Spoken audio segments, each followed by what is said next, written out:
And we're recording. Awesome. Do you want to do like a little intro thing? Yeah. Hey, everyone. Obviously, we're not live, but we are here.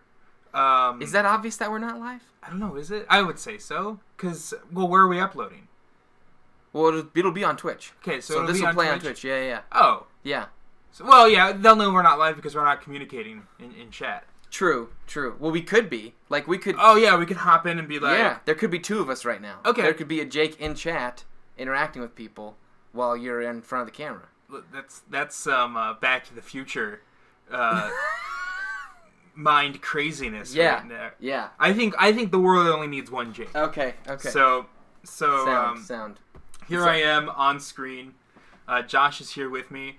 As you can see by our stream stage, we are not painting the kobolds right now. No, we're not. We are painting King Axhelm. That's right, King Axhelm. I'll give you a closer look here. We figured that we would do something kind of special because we're not live. Yep. So we picked out, well, me and Josh are both dwarf lovers. Yep. So we picked out our great king to paint. Yeah, exactly. So I'm a huge fan of dwarves, and this guy's got such an awesome, detailed, beefy beard and a cool axe. So I'm excited to paint this guy. I still don't feel super confident in my ability to paint detail on character miniatures, but we'll see how it goes. And I'm gonna actually mess with this a little bit, so it's gonna get a little dark, and then brighten it up. Okay.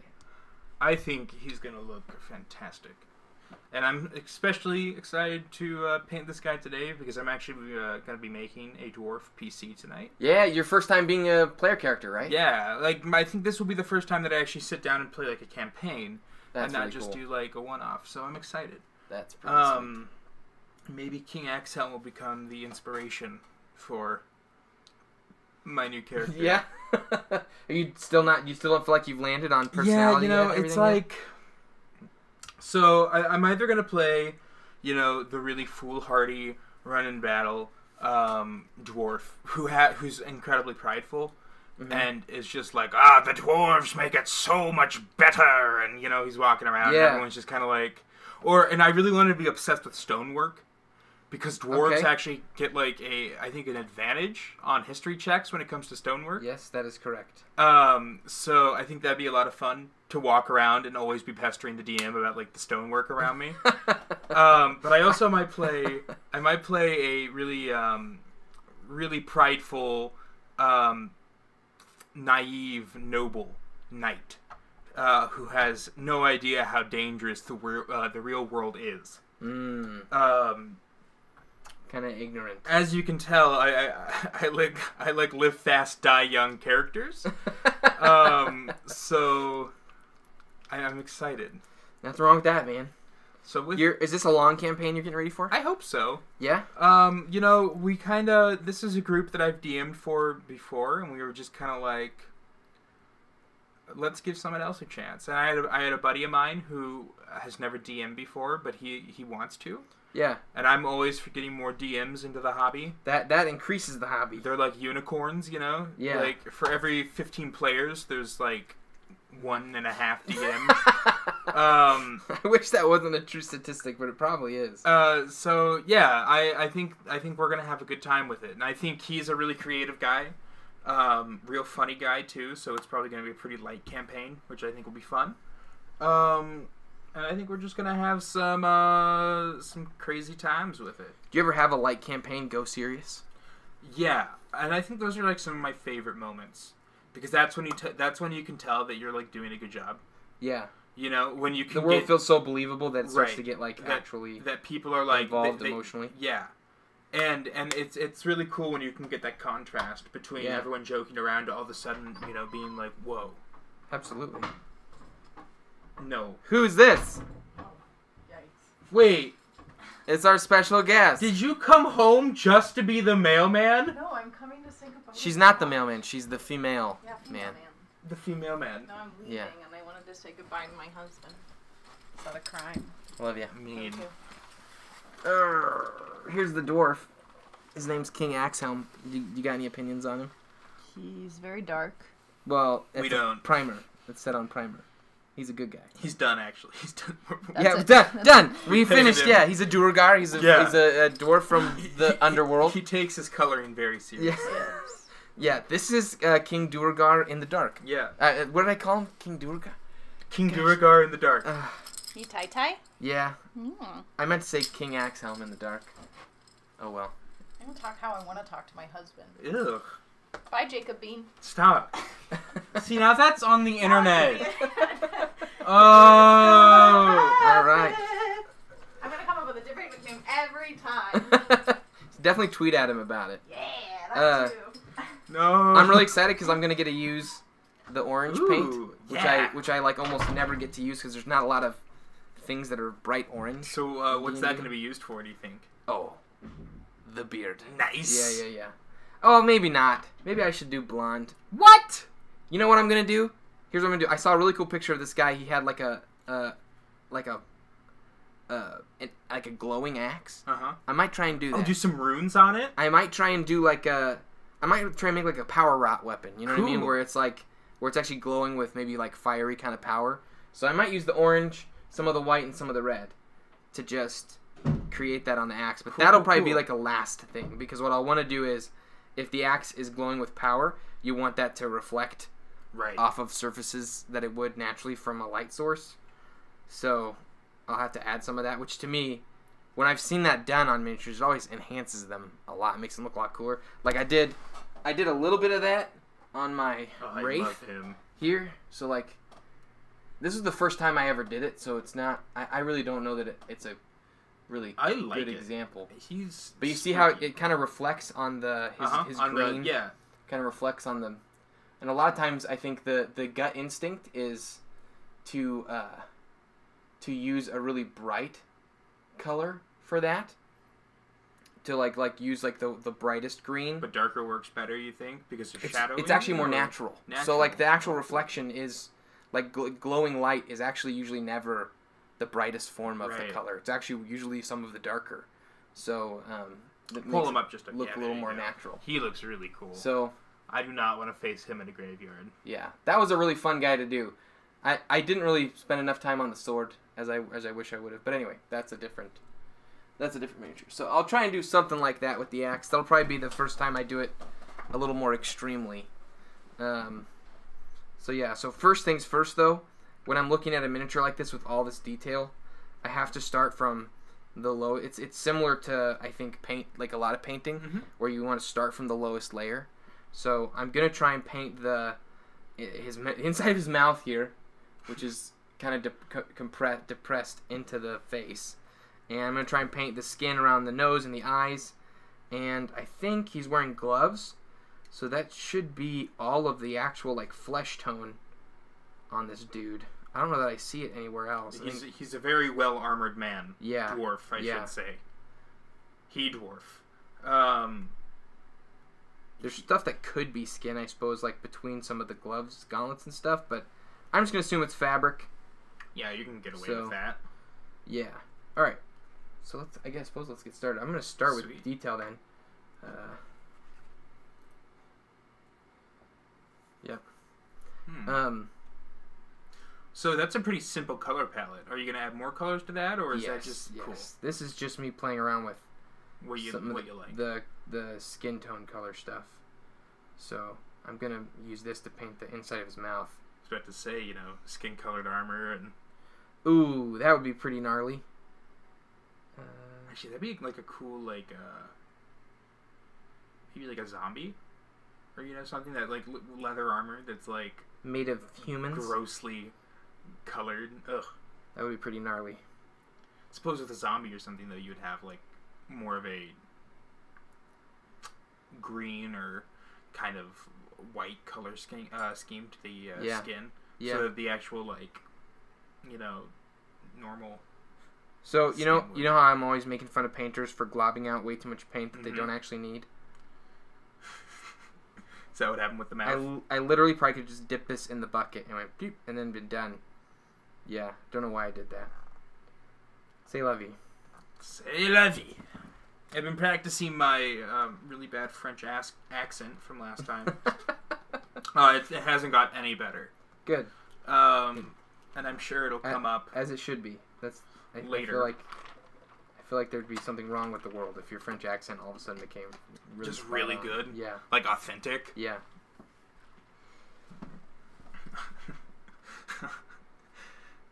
What is it? The Necromon or what's the book in Skyrim that will like buff up your stats that you get for the Agna Infinium? Right. I think. I found a copy of those focused on the French language, and now I speak French fluently, and I have You do? No. Oh, Dude. No, don't tell anyone, viewers. But I failed Spanish 1, which is like the intro class to Spanish twice. Granted, a big part of it was that I had some pretty bad attendance issues.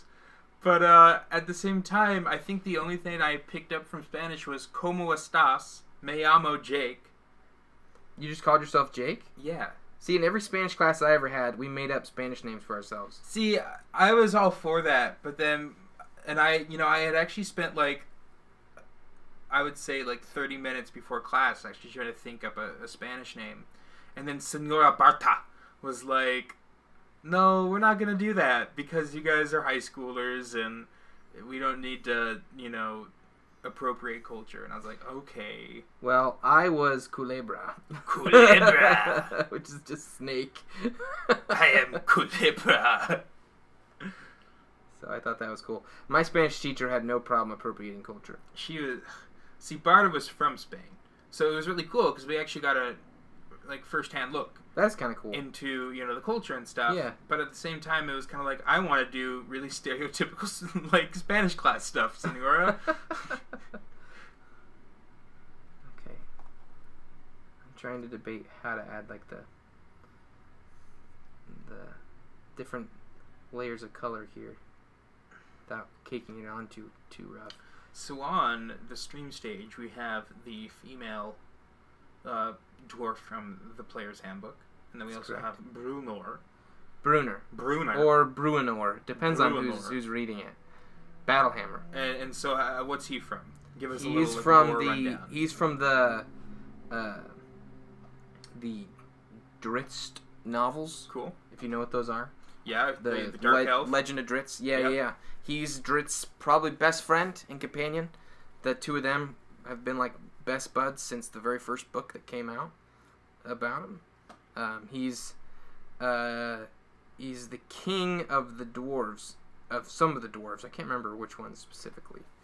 Oh wow! So he's the big dog. He is the big dog. He's the big dog under the mountain. And he's got his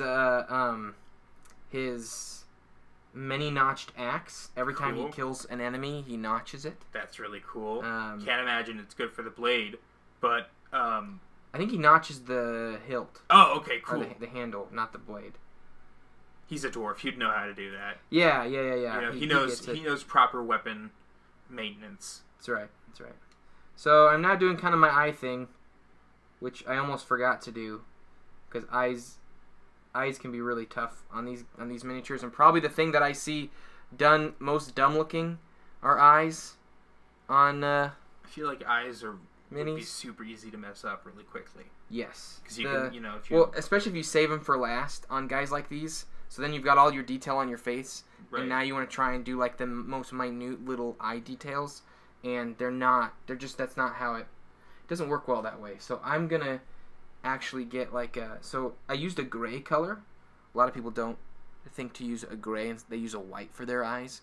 But more naturally, a gray tone is gonna fit. Not as like popping. So, yeah, I wonder if, because I'm doing this, I should probably hold it up a little higher to the camera while I'm doing this kind of facial detail work. Yeah, that might be. Now you're pretty close. So right now I've got the gray eyes on there, and then I'm actually going to use a more of a dark brown for the actual.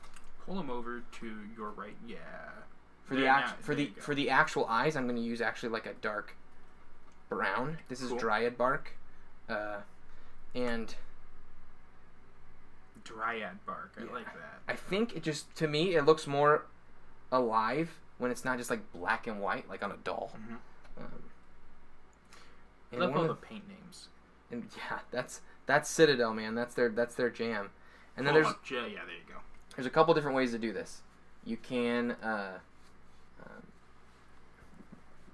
do the dot where you just poke it on there, or you can run a line down the eye, and then kind of fill it in afterwards. I'm gonna try and do the dot. Want to Because pull yourself up just there's not a lot there of you go. there's not a lot of space here, so I'll try and hold them in the same spot as Yeah. I do this. Okay. Can't imagine that's easy. And I can barely make out the eye because it's not a really big eye.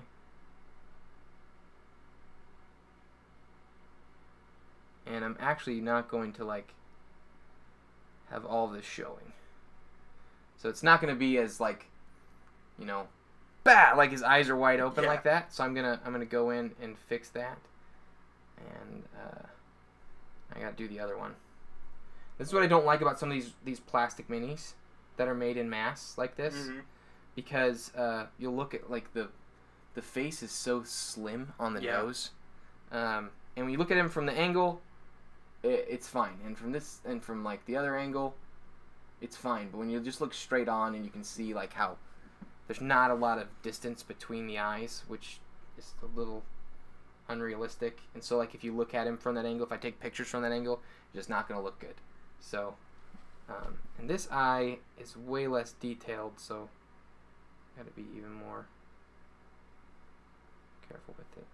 So like what happens, because of how skinny that is, it just looks like he's cross-eyed when you look at him from that direction. So but when you look like from either one, not directly on there, it's okay. Gosh, that is really uneven. The king took a head injury. I'm gonna fix it, his but eyes. I think the eyes are actually where I want them to be. I think they just need to be evened out a little bit. Cool. So we're gonna keep working on them here, and I'm gonna start using the. So now what I'm gonna do is I'm gonna actually go over them with the skin color. Go over the parts that I've done to kind of make them more. There we go. More eye-shaped.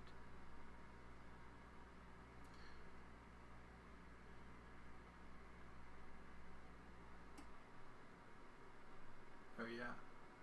So, gosh darn, I just don't like the.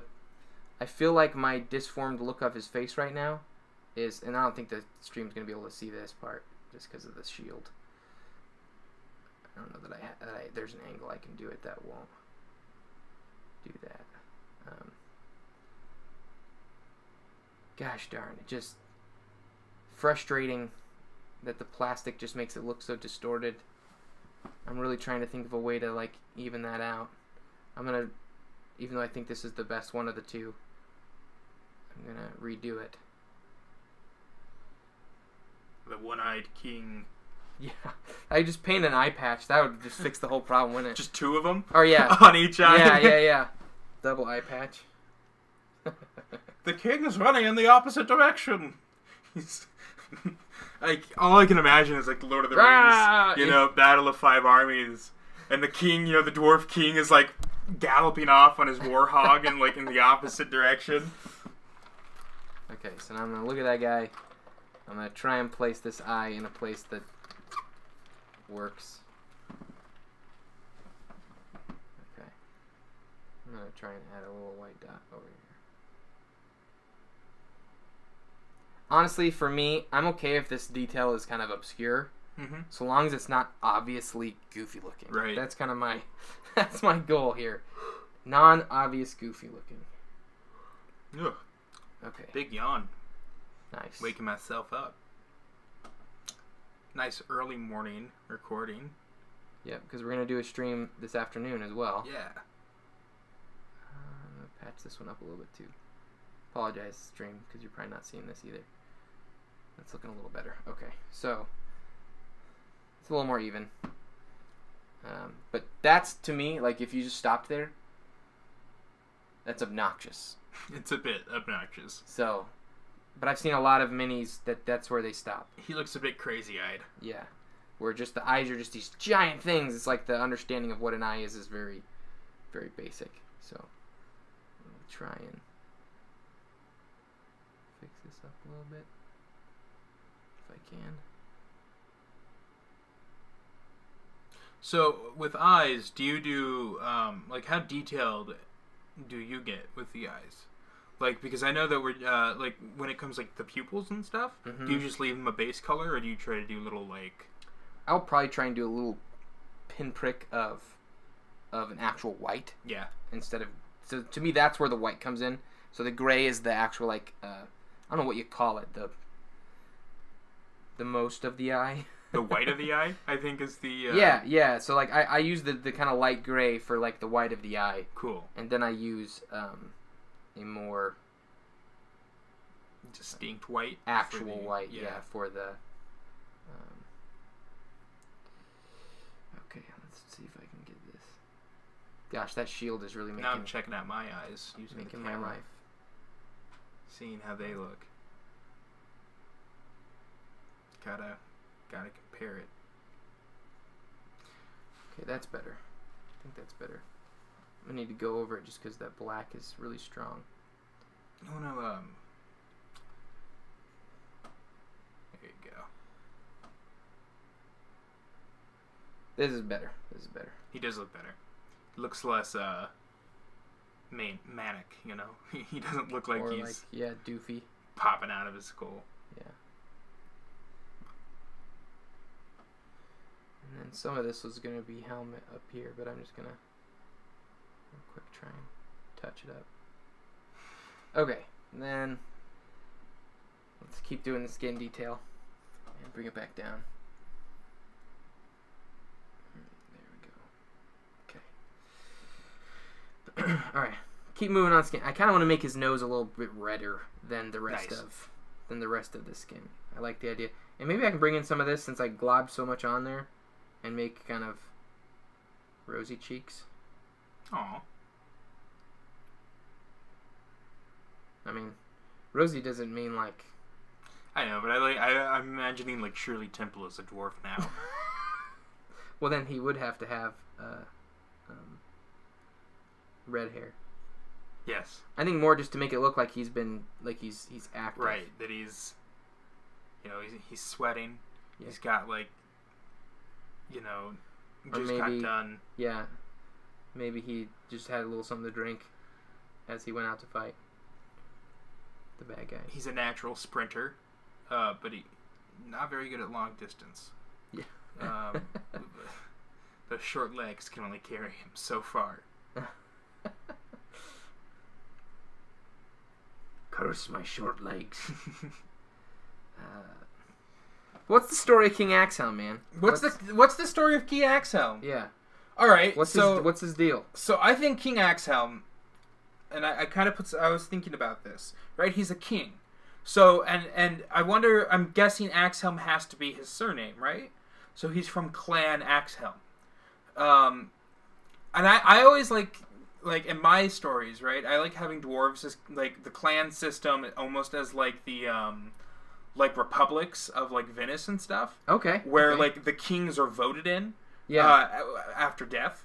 So like once the king dies, each clan vies for power. Rather than like a dynastic line, an heir. Yeah. But I think a lot of the times it does end up being from the same family. But I like the idea of having there be like the politics, which, you know, I think that's where all I really like politics in games. Yeah. But where it's like there's a lot of backstabbery and, you know, like bribes and that kind of stuff, or you know, with like mining contracts and like, you know, bringing in outside forces to try and, you know, sway the votes and that kind of stuff. Mm-hmm. So King Axhelm, I think that he is a pretty noble ruler. You know, I think Clan Axhelm itself is known for its nobility. Okay. They probably, you know, have like the finest warriors in all of what's a dwarf? Let's come up with a dwarf kingdom. Kaz. I had a dwarf kingdom I called Kazkarig once. Kazkarig, that works for me. I like that actually. So yeah, Clan Axhelm. They've had a king on the throne for the last three rulers, which I guess in dwarf years is like a couple centuries each. This is probably gonna seem crazy, but I'm gonna incorporate a little bit of a blue color. Are you insane? He's gone off the rails, folks. Where's the blue going on his eye? It's actually gonna go around the eyelid. Nice. At least that's the plan. I don't want it to be super blue, but sweet. So yeah, Clan Axhelm, and I think that probably where he's going right now, while he's in full battle regalia, I think like a trog infestation. What are trogs? Trogs? They're like they're like troll and goblin spawn, right? So they have the brute strength of trolls, but the kind of, I don't want to say intelligence because I think that's being too generous, but the brains. Yeah, the brains of a goblin. And that, ladies and gentlemen, is how you paint over detail. Oh no! That's why we do this. We do this in the beginning, so we can fix these things. We can fix him. We have the technology. We can rebuild him. I'm really happy with this side of his face. Just not really happy with the other side. This side's so hard to reach because of the stupid shield. I kind of want to just like lob it off, right, and then glue it on later. That probably would have been a really good idea, but I feel like I'm too far in now to do that. I mean, then we really would be rebuilding him. Okay, we have the technology. We have the technology. Pull out the hot glue gun, like. Okay, come on. All right, eyeball. That'll do. That'll do. King Axhelm. I like that. I feel like this is super important because, and there's a drop of water in my paint. It's kind of driving me nuts. It's just like drying up. It's watering it up really, really bad. Okay, there we go. I think I got it. Okay. To me, this is super important. I think the face is the most important part of the miniature, and because there's so little of it, I feel like doing this part well is really important. At least it's important to me. And I wanna try and, yeah, I need to fix some of this. It's tough, man. I gotta really like fight what I want to do with him. I think I know what I'm gonna do. Okay. Sorry, I'm thinking out loud. It's good. Got a problem solve here. Thinking out loud gives us a view into what you're doing. My cranium. Your cranium. The inner workings. The machinations. The inner machinations of my mind are an enigma. Are an enigma. That's a Patrick the Star quote, if you didn't know. From the days when I watched SpongeBob. I haven't seen SpongeBob in such a long time. Yeah? And I don't like, and I guess they're still making new episodes. I'm not surprised. I'm a little disappointed, but I'm not surprised. I'm incredibly disappointed, I think. Because I think they, like, most of the writers are gone. They brought in a whole new, like, batch of different people. Right. Yeah. And now Nickelodeon's just, like, getting everything it can from SpongeBob. Hey, man, when you got a cash cow, you gotta milk it. Yeah. And they did the same thing with, like, the Fairly Odd Parents. Oh, really? Yeah, I don't know if you ever watched that. I did a little bit. But that show is still on, and they've introduced, like, a dog and a girl instead of, like, just Timmy Turner. That's kind of weird. Yeah, and it's like, I get what they're trying to do, but at the same time, it's like this show is about, like, this kid and all the stuff he got up to. We don't need, like, more characters to... Oh, well. I'm not a TV executive. I think it's one of those things where they're like, we need to make more action figures. You're probably right. And that's what's, like, that's all, well, I say that now. Back in the 80s and the 90s and stuff, that's all cartoons were just, like, 30-minute advertisement for action figures and stuff. That's true. Yeah, Like the old He-Man. G.I. Joe. Yeah, G.I. Joe. He-Man, G.I. Joe, Thundercats, Power Rangers. Like all those shows that like kids would like sit down and watch and just be like, wow, like Yeah. I want to do this. They had action figures for it. Yep. Okay, now I've got the white, like the white. Cool. I'm going to try and do a little dot of life over here to also try and offset the way that it looks like he's just looking to the left. Oh, that's like my 5th yawn.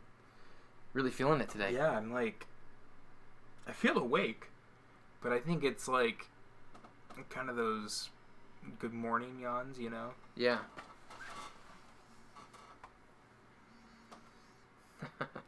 Got a guy calling me that I really like. I really wish I could answer his call, but I'm committed to. We're bringing you content right now. That's right. I feel very like lucid. Does that make sense? Like I feel very. You know what light. lucid means? No, probably not.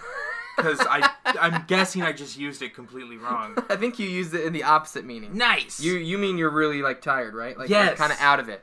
Lucid is super in. That Yeah, makes yeah. sense because lucid dreaming. Yeah. Chad, I'm an idiot. So you're gonna have to.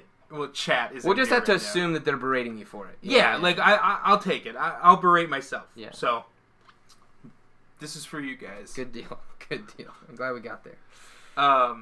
Oh, he's really coming together. Yeah, it's starting to look good. He's got a face. Yep. So beard wise, you're thinking?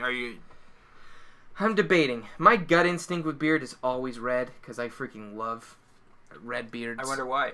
Yeah.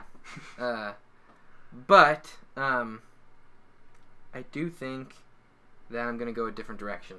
Ooh. Here's something that I think would be really fun, Hmm? and I'm hesitant. A gray beard. Ooh, because he's an older, more just. Mhm. Gray or whitening, like a red beard that's turning white. Yeah. Oh, that might be kind of cool. Yeah. So one of my things that I've dreamt of for myself personally, Mm-hmm. because I'm of course a red beard. Right. I would really love once my my beard starts turning white, I want to like just let it grow Yeah. so that I have like naturally orange tips on my beard. Won't be forever, of course, but there will be a season of time where like I just have the coolest freaking beard out there. It's gonna be like, that'd be cool. Well, and with a dwarf, that'd be like something that lasts a long time. Yeah, so it might be kind of fun to like have the tips of his beard be orange, and While the rest of it is like a. I think that'd be really kind of cool. goes from like orange to gray to white. I think would be because that's the pattern most red hair will follow as we age. Is our hair will go from, bright orange till it starts to darken in gray and then turn to white. So that might be really fun. My only concern if I do that is if I make this power rot and it's all glowy, it might be weird having like orange or red Yeah. tying in with that. So we'll see. I might start with like white and gray, and then if we want to bring some orange in Want to later. do it? I think I'm happy with the face for now. It looks good. It really came together. Yeah. Especially with the teeth and stuff. Yeah, I think that'll do. So I did kind of the same thing with the eyes with the teeth, where I put this on first, then I came in with the white scar and I just did little dashes to try and distinguish Each one. actual teeth. So I don't know that it's super noticeable, but I did it. So I think it looks good. I think there's that. Yeah. I think he looks more alive now. Yeah, and I actually don't think I'm gonna wash it at all. I think the mistake would be to think that you need to put a wash on everything on the miniature, but because I like how this one's turned out, I feel like if I wash it, I'm gonna lose all the detail that I just spent all this time creating. I may end up going through with a detail brush and adding some wash to like where the helmet is, like some flesh tone to just some reddish tannish wash to create the natural shadow there. But I don't think I'm gonna put any on the face for face detail. I might, however, go a little bit under the nose. This is where miniature painting gets obnoxious, guys. I'm all for it. I don't need to paint under the nose. No one's literally gonna try and look up there. Yeah, but it's fun. But you know, it's like for me, it's like I just want to know. I want to know that the nose. I wish to see up his nose. You know what they say? A man's nose is the quickest way to his heart. Is that what they say? No. No, I don't think so. No, they don't. Well, they say his stomach. You know what? You said it. Yeah, So, I said I'm a man. Somebody says it. I count. I don't know if being a man has anything to do with it. Well, not really a man. I'm like an off-brand man. I'm like a boy masquerading as a man. So, yeah. Patent Jake Peterson. Patent Michael Scott. Patent? Is that the word I'm looking for? You can tell I'm really tired. And, I have no idea if that's the word you're looking for. Because, like, what, I guess, how would you, do you patent, like, quotes? Is that something that you can do? Or quotes, like, no, I'm pretty sure you patent process of creating things. Yeah, but like, I don't know, maybe that, or, okay, trademark? What would I use for a quote? I actually have no idea if you can trademark a quote. That seems odd to me. But because it's like, I feel like that would, yeah, I feel like a quote, because it's like language, you know? Like, can you really trademark, you know, something that somebody has said? Maybe. No idea. No clue. Maybe that's worth a Google real quick. Maybe that's worth a quick Google. Can you trademark a quote? Can you? I kind of hope somebody has answered that in the past. I'm sure it's came up, or come up. Yeah. Can you trademark a phrase, which I think is going to be pretty close? It's basically like a quote. Oh. Common words and phrases can be trademarked if the person or company seeking the trademark can demonstrate that the phrase has acquired distinctive secondary meaning apart from its original meaning. Okay. That was a mouthful. That doesn't really make much sense to me. Okay. Okay, well, here's a wiki how. Can you trademark a phrase? Create your phrase. Okay, that's step 1. Step 2, generate search terms. Ooh. Okay. Using your phrase, generate a list of trademark search terms. Choose search terms that match your phrase exactly, but also use those that are similar. What? Okay. Type your search into a search engine. Okay. Wow, this is like a really long WikiHow article. Apparently that's a big deal. Yeah, people take their trademarking of phrases very seriously, apparently. Yeah. Oh. I feel like if you're trademarking a phrase, it's gonna be like McDonald's. Like what's McDonald's is like I'm loving it. Yeah. Like I feel like that's probably trademarked. I feel like if a company tried to use I'm loving it, but that's not really a quote, is it? Because that's a slogan. Yeah. Yeah, man, I got no idea. I've looked into trademark stuff, but not for that kind of stuff. I looked into it for products and such. Okay, so what next? Now I think we go even lower. This is hard. I want to paint the fun stuff, but I need to paint underneath it all first. Got to build that base. Yeah. What are we thinking color-wise? Like, what's his clothing color? I feel like very natural colors, like golds and like metallics. You know, very like. I feel like he has like gold, like maybe not embroidery, but just like. Very fine. Yeah, and then maybe just I feel like he dresses to impress, but also for functionality. So it's like. Yeah, well, he's got chainmail underneath everything. Okay. Is he wearing like a gosh, I can't even think of words right now. What are those the coats that you wear over chainmail? Surcoat? No. Dude, I got no clue. It's gonna come to me the moment I. Okay. It's like what the Knights of Templar would wear over like their armor. I think it's a surcoat. Yep, a surcoat. I'm gonna actually pull up. I like to see if there's like a good painter who painted the miniature I'm painting, and that I think will help me determine detail. So like, this is the one that I saw the other day. He looks really cool. Mine's not gonna be this good. Just so we're all clear, I can show you, but mine will not be as good as this one. Just so we're all really clear on that. But this is the one with the kind of the glowing weapon that I was talking about. So it looks like, I'm just seeing if I can pick out some detail on this one. Here, I'm gonna actually Google some, and maybe we can pull them up on. Axe helm. Yeah. Oh, I think this is the one that you saw, right? Yep. It's got kind of the snow on the ground and a glowing orange axe. Yeah. I'm just looking at it to pick out detail, because sometimes when I look at these guys, I just don't see the... Here is the guy that Josh saw. Our good king. We'll just show everybody a better version of what I'm doing. No. No. No, it's just different. It's just different. I'm gonna... He's gone now. Alright, I'm gonna try. Yours is now the definitive axe helm. Okay, thanks. I'm gonna try and paint some of this chainmail. Cool.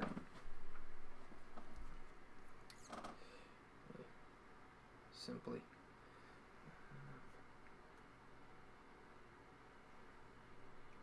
Okay. It for real has been so long since I painted a hero character. They love putting little bits and detail on these guys and the people who make them. And I just, gosh darn, I kind of hate them for it. Okay. So I'm going to put this initial gray on. Some of this chainmail underneath the armor or the cloaks.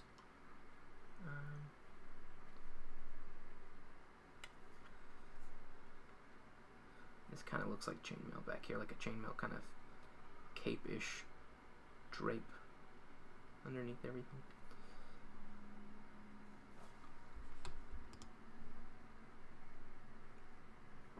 Okay, Jake, like, you got $20,000. Okay. You have to use it on something fun. Okay. What do you do? Oh, okay, I would buy a, like, fun as in, like, fun right now, or fun as in, like, I will have fun. Like... I mean, like, not responsible. Can like, it be... Okay. Don't invest in a 401k. Like, Okay. Yeah. I'd buy a gaming table. Ooh, okay. And then I would buy... Like a Geek Chic? Yeah. You heard of them? Do you know they went down? Yeah, I know. I was really sad. I mean, it makes sense, because they were, like... It's a novelty thing. Like, yeah it's hard, and it's super expensive. But yeah, I would probably find somebody to make me a custom table. Okay. And then I would buy a bunch of books. I would finish up, because I only have the 3 core books for 5th edition. Get all the other stuff. Yeah, which is only going to make like a tiny dent in the total. Yes. What else would I do? Oh my gosh, that's a lot of money when you actually think about it. Like, to spend on like needless stuff. Yeah.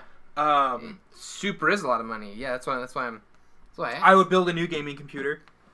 Okay. Right off the bat. What are you thinking, like Alienware kind of stuff? No, I think I would probably build my own. Total custom? Just because I think I would want to build it myself, because I've never built a computer myself. So if I had all the money, I would buy like top tier stuff and put it all together and see if I can do it. And the good news is, if I mess up, I can buy more parts.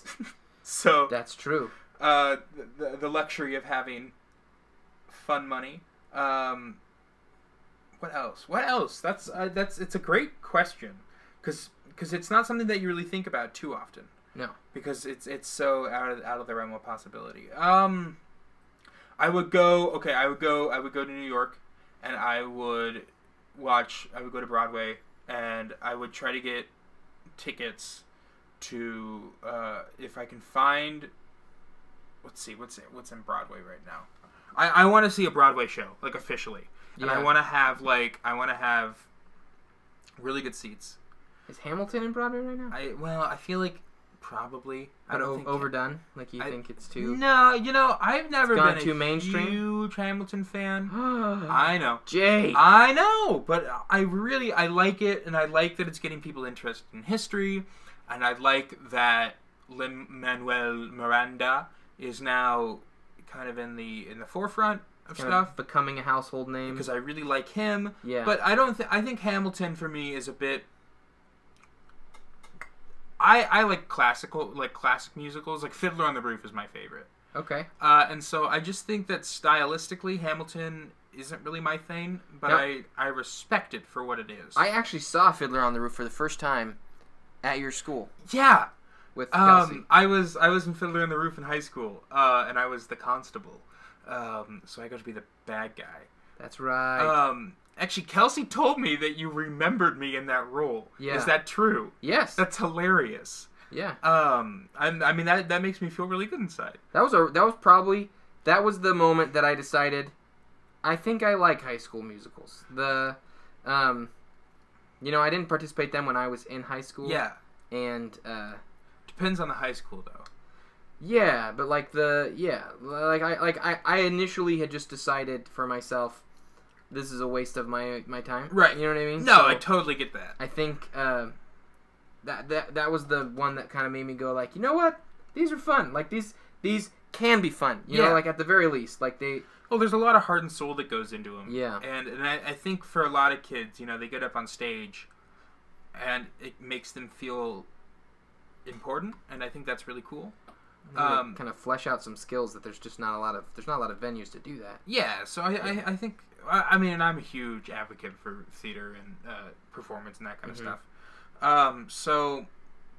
Yeah, I mean, I'm really glad that you think that. I think that I'm also glad that it was Fiddler on the Roof, because that's like my favorite show of all time. It's really good. I love that show. Okay, but back to the fun money. Funny money. I would also buy a new wardrobe. Right off the bat. Yep, I would like just update your stuff, or I don't know. I think I'd want to go for the whole like Italian suits and wow, like I've got money stuff. Yeah, exactly. Well, you know, I do got money. If I got 20,000, yeah. So, yeah, I would buy a couple nice suits, and then I would buy I need to get some new now that like winter is upon us. I need to get some new winter clothing. Winter is coming. Oh, and actually, now that you brought that up, there is I'll pull it up in a bit. Show the audience. Yeah. Let me see if I can. So it's called Valerian Steel, and they are like associated with HBO, and what they do is they make swords from Game of Thrones. You would get yourself a sword. Yeah. That's awesome. And I can dig that. And I would get myself Oathkeeper from the show, probably, because I actually like the show's look a lot more than I think the book.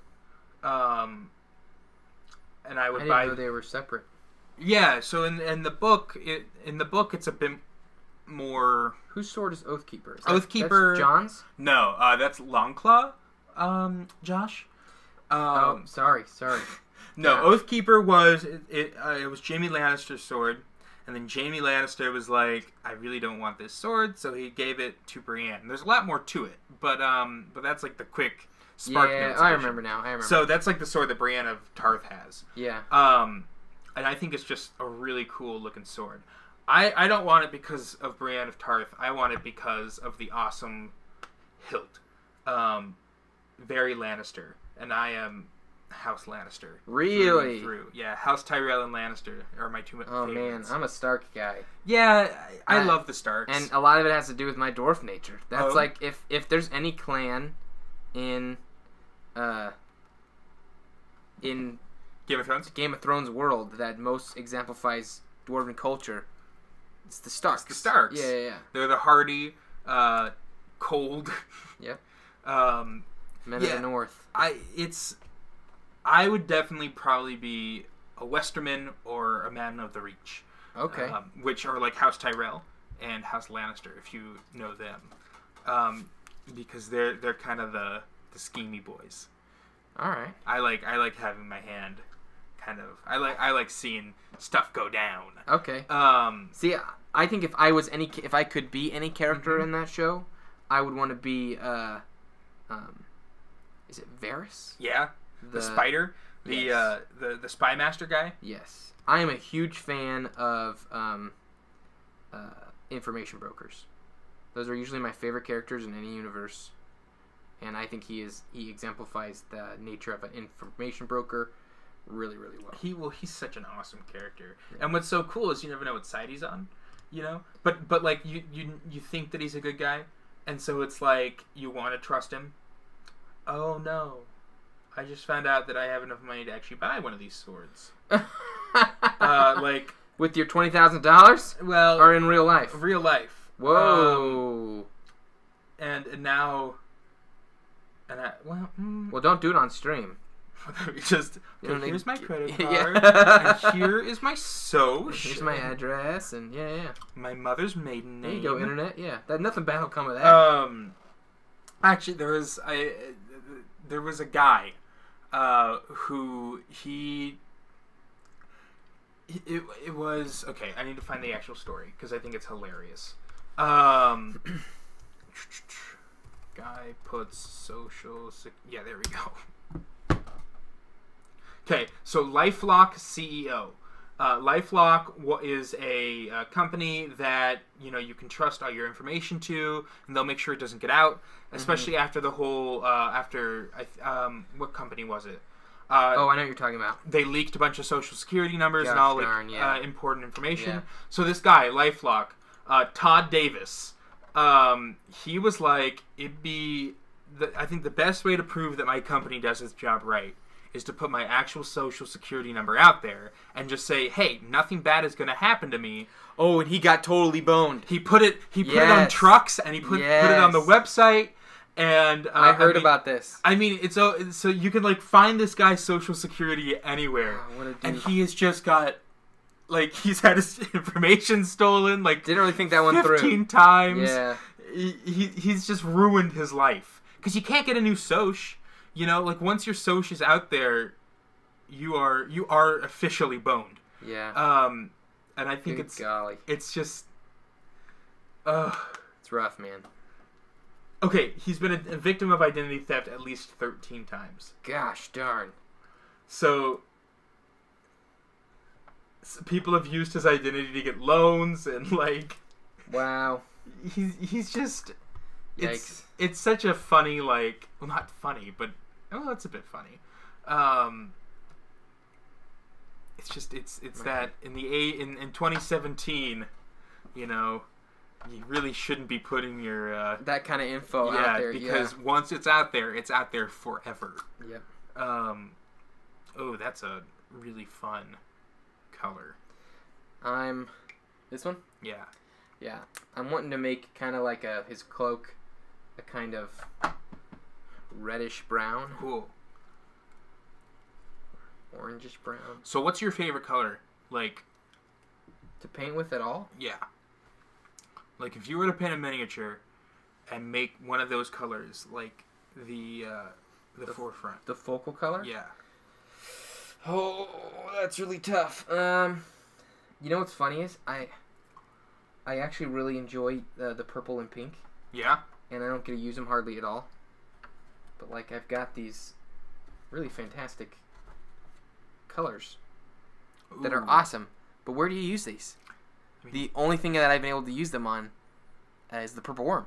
Oh. It's one of my favorite miniatures I've ever done. Well, that's I love the coloring on that guy. Yeah, they're so vibrant and they complement each other so well. But maybe we should find a miniature that we can paint with. That needs to be purple. Some real purple and pink. Yeah. Yeah. Yeah, girl's birthday party. Yeah. I see a minotaur up there. He'd look great in purple and pink. Actually, those are little known fact about minotaurs. They are born purple and pink. Really? Yep. And I think we found our thing. Yeah, and they dye their fur once they reach maturity. So I think this will be a really cool color to trim gold. Cool. So I think this being the cloak and then the trim being gold. are some of the cloak. There's a lot of stuff in here. So. Alright. Gosh darn it, Joshua. I just spent all this time painting the Chainmail? chainmail, and I just gooped it with my red. It's been gooped. Well, I'll have to come back to that. So what I get for not starting with the lowest thing.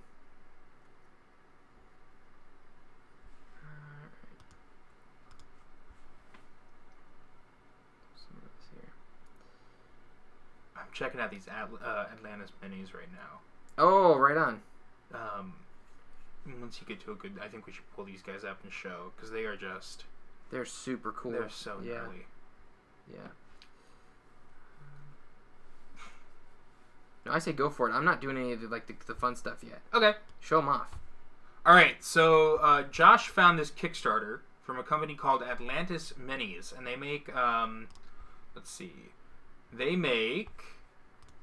Really freaking cool miniatures. Yeah. That's what they make. They are just super high detail. They are... Resin. 28 millimeter miniatures. Yeah, so they're big guys. Here they are. Bam. They are just the coolest looking dudes. They have a really awesome catalog. We'll look at the dwarves first, because, you know, in theme. Perfect. Dwarves. Oh, there we go. You know what? I'm going to go ahead and try and paint like a base color on everything, just because I know I'm going to goop a lot of it up, but I just need to have an idea of I need to see the detail here. Yeah, because I just don't see everything on this guy yet. So yeah, if you look at these dwarves, they are just the coolest looking. Oh, show them the war beast. Yeah.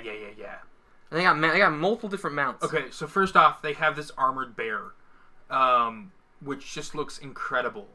And you can actually get a dwarf that rides on back. But then if you go down, they have these war beasts, which are how would you they're you said buffalo, which I think is true. I think they're a very buffalo-esque creature, bison-esque. Yeah, but they're also they almost look like elephants. They're just really cool. Wow, they even have a female, so they have a male and female war beast. That's cool. They're just really high detail. You can also get this cool pygmy mammoth, transport. Let's see. The king and queen look really awesome. He looks so cool. He's in his throne, which is really cool. I like how there's so much variety when it comes to both genders and different weapons, and each dwarf has their own face, which we were talking about this too, I think the other day. It's really cool that they're each kind of their own character. That is cool. Oh, I like that one with the Leia buns. Leia buns? Yeah, the is that one of the Leia, female dwarves? Yeah. Yeah. And then you get to the guys, who I love that hammer. I love having a dwarf with a hammer. What does Greyek use? Oh, hammer. Nice. He's a hammer guy. Yep, he has a maul, big old maul. That's his go-to, but he also has an axe. Oh, this one's cool. It's called the Dwarf Troll Hunter. Ooh, that sounds cool. And they have a troll head.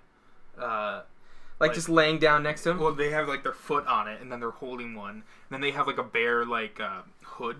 Looks really cool. That's cool.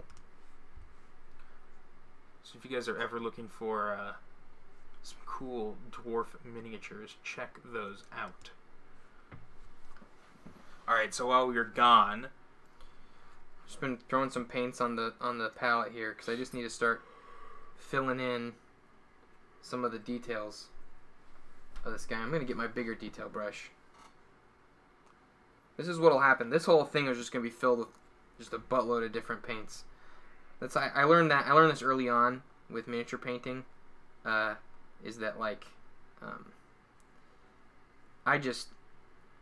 I end up using 20 different paints on one miniature. It's really obnoxious. And I need to get better. What I need to get better at is actually having like, what's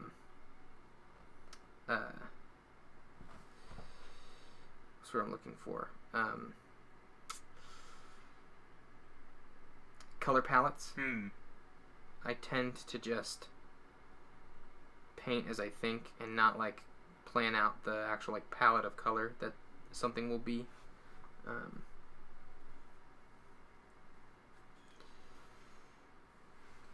Hopefully I'm approaching this from an okay place. Yep. He looks... It's kind of crazy how quick they can kind of come together. Oh yeah, man. Once you start going, like once you like really start chucking into it, there's a point where, like, you ever heard of the law of diminishing returns? I don't know that it's a law, but like the general rule of diminishing returns. So like, I could invest, you know, 2 hours into the basics of this guy, yeah, and really have a lot of progress where you see how much better it starts to look and how much cooler everything is. All the detail starts to come out. But at some point, the amount of time I spend on detail is not really equivalent right to the payoff. I hope that makes sense. It does. And I think that's really makes a lot of sense when it comes to minis. Yeah. Because you can spend, you know, ages Oh yeah. trying to just like get everything right. But at the end of the day, So, and this color is really close to the red of the kind of the tunic or whatever he's wearing underneath this kind of cape thing. But I wanted to kind of differentiate them. And then I think I'm going to have this be kind of a more grayish brown boar that he's got. I think it's like a wolf or a boar or something. some skinned creature. Skinned creature, but it's actually got like an ear here. Like I think part of its face is on this. So yeah, let's keep going. Okay, and then I want to do a darker brown. What am I gonna get to make a darker brown? Let's do I wonder if I can go ahead and get that gray brown. Oh wow. What's up? Oh, they also have like dwarf town people. Oh, like basic like villagers? Yeah, like the dwarf brewmaster and the dwarf beer maiden. That's cool. The dwarf scribe lore master. I dig that. They also have dwarf children. Wow. So if you ever want a dwarf child, you have an entire dwarf village. Okay. Oh, the standard bearer looks super cool. Oh.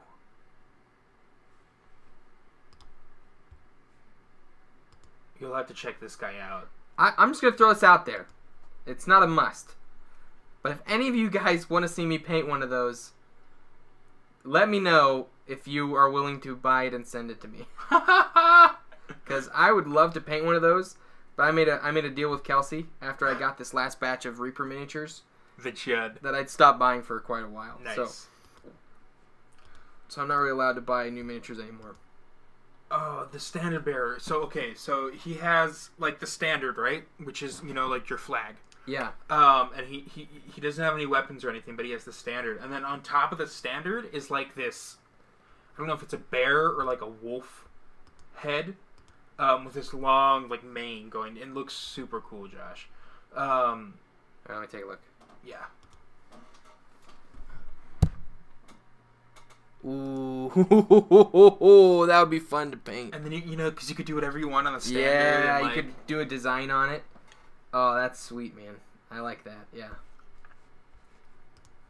Dwarfs. They're the coolest. They really are. So I actually plan to come back on all of this and do, like, kind of some wet shading where I fade colors here and there. But I just need to distinguish everything first. I have yawned so many times. I don't know what's going on. Tired, man. Yeah, I guess, but I feel awake. Not getting enough brain to your head. I mean, what? Not getting You know what? You're not getting enough air I'll take it. to your brain. I'll take the brain to my head. I wish there was more brain heading to my head. I'm tired too. Yeah, you had a long night. I did. I'm sure that when we're streaming later today and it's actually live, that we'll hear all about it. That some people will ask about it. Yeah. Okay. This guy's coming along. I want to paint some stuff that's kind of goldish. I feel like gold looks really cool with like red and brown. Yeah. I think it's a very noble combination, you know? Yeah. I hope this ends up being an okay gold-ish. Just the base here. Just the base color.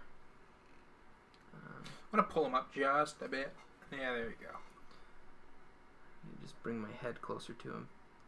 This is just going to be messy. I'm literally, I just need to like define stuff. So apologies everyone for how gnarly this is going to look. I'm just going to, the only thing I don't want to mess up is my face there because I spent so much time on that already. What just happened? Was there black paint in there that I didn't see? I just went down to mix and look at that. I got this like black.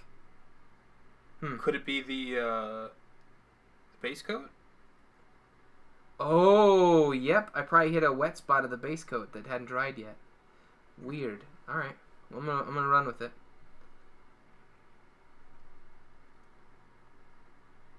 Okay. The sad thing for me is that this beard is gonna be pretty much the last thing. Oh. That like I can't touch this beard until everything else is done. It's okay. Save the best for last, you know? Yep. And then let's do some of this stuff in goldish. Oh, I guess the darker tone helps, I think, with the base. Yeah, it looks pretty... Happy accident. Happy little accident. Gosh darn it. I should not be called. I need to turn my phone on silent. It's very unprofessional of me on my stream. Josh is just the worst. Just the worst. Just Mr. Popular over here. Oh man, I'm not Mr. Popular. Kelsey is the popular one. She's got like 7 different chat groups that all text her and message her and tweet her at the same time. Okay. So how many people you got in your game thing going on tonight? You know, I think... So it's the group that I've been running with for about a month now. So okay. It's Chris, Alan. I think there is 6 of us. Okay. Yeah. So it's a good little group. Right on. I'm trying to think. We have. Has anyone? I think we've all played 5th edition, which is what Chris will be running. That's good. So everybody knows the game. Yeah. So I think we'll be able to just make characters and hop right in, which is gonna be kind of cool. Solid. And then I think I'm probably gonna start DMing pretty soon again. A game of Song of Ice and Fire. Gotcha. Inside the world of Game of Thrones. Yeah. So interesting. Because you'll have to dial back on magic stuff, right? Yeah, which is fine for me. I'm excited for it. So the way that game works is that every player creates their own character, but then as a party they create their own house. Okay. And then they get to place where their house is, and then they all roll for like their house stats. And so everyone rolls 3d6, and then they take those values and combine them. Okay. And so so everyone rolls, and then you find out like their wealth score, their power score, their land score, their security score, that kind of stuff. Okay. And it determines how if you have a high wealth score, you're a super wealthy house. Or if you have a large land score, you have a large territory. Okay. So it really sets up how the players are going to be wanting to play. So if they have a high wealth, they don't really have to worry about wealth. Lots of politics in this. Yeah, but they can use that wealth then to try and increase their other scores. Okay. Or with a lot of land, that means they will have a very large population. And you can use that population then to try and build new businesses, and it's almost like a tycoon game, that goes up, that zooms in on the players themselves. And so each player will play as a member of this noble house, either as a actual member, so like they'll have the same surname as the house, or they'll play as like a courtier of the house. So like they could be like the huntsman of the family. Okay. Or they could be like the one of the guards, or that kind of stuff. So it's really fun, and you kind of get some inter-party politics going on. Yeah. This game isn't really like it plays a lot different than like D&D would. Okay. Because separating the party is actually kind of a viable thing. Really? And so it takes a lot of patience with players. Like, because if I'm focusing on the Lord of the House, you know, the huntsman isn't always going to be in scenes with him. Yeah. But so you kind of do different viewpoints throughout this throughout the story. So I go from the Lord of the House, and then it's really fun because you can like then switch to the huntsman, who is doing something related. Okay. But he doesn't know it yet, or that, you know. So you can really kind of play with how the players are going to figure out the story. Gotcha. By placing them in certain scenarios. Okay. It's a lot of fun to run. And it's Game of Thrones, which is my favorite setting. Yeah. So I know all of the kind of history and much love for that. Yeah. So I'm excited to run that. That won't be for a while though. I really want to flesh out the story. Map everything out. Yeah.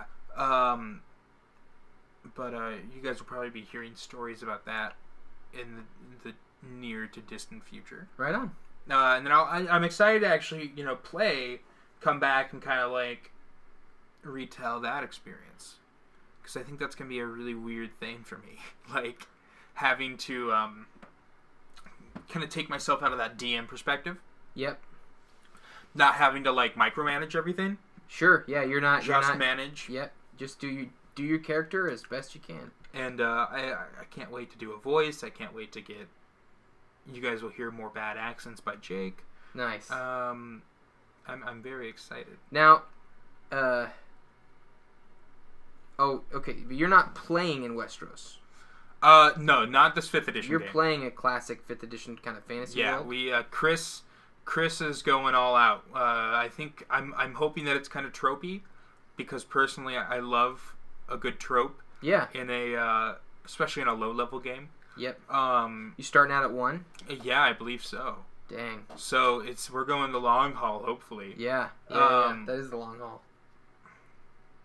I'm personally a fan of starting players out at like 3. 3, right? Yeah. Because then they kind of get they can go down their path. Actually, you can actually start doing some interesting stuff. Right. You're not just like hitting.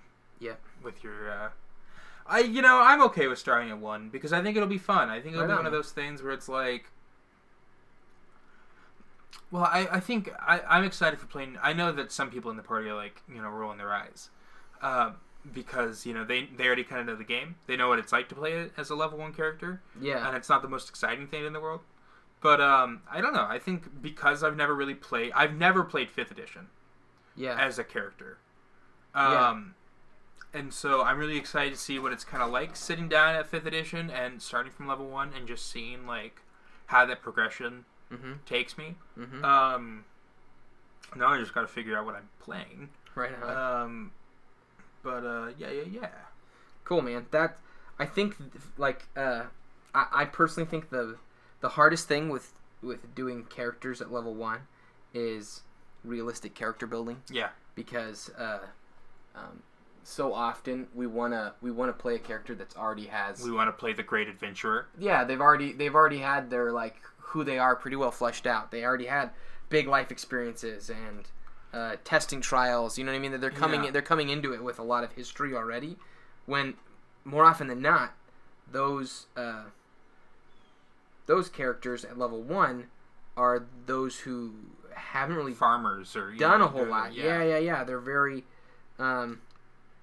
non-exciting lives. You know That's a great point, and it's actually got me thinking about a character I might want to play. It'd be kind of fun to play like a bard who isn't actually like a magical bard. You know, like he just sings. Yeah, or maybe I would go bard. I don't know. I think it'd be a lot of fun to play like this, just really like, for the last 10 years, he's just been singing in a tavern.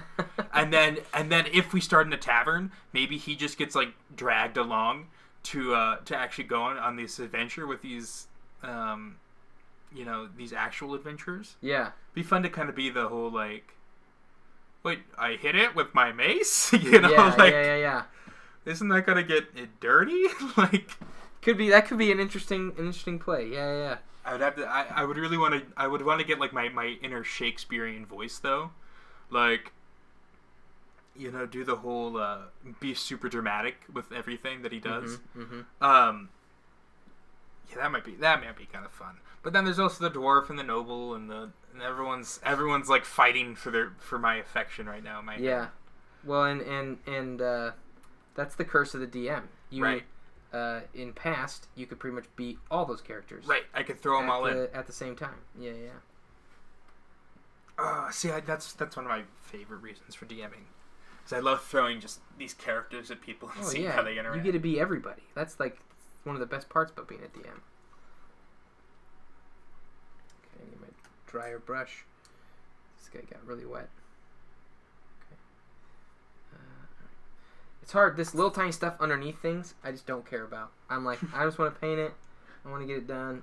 I know I need to do, like, a little bit of detail on it probably, but I just don't want to waste a lot of time on it.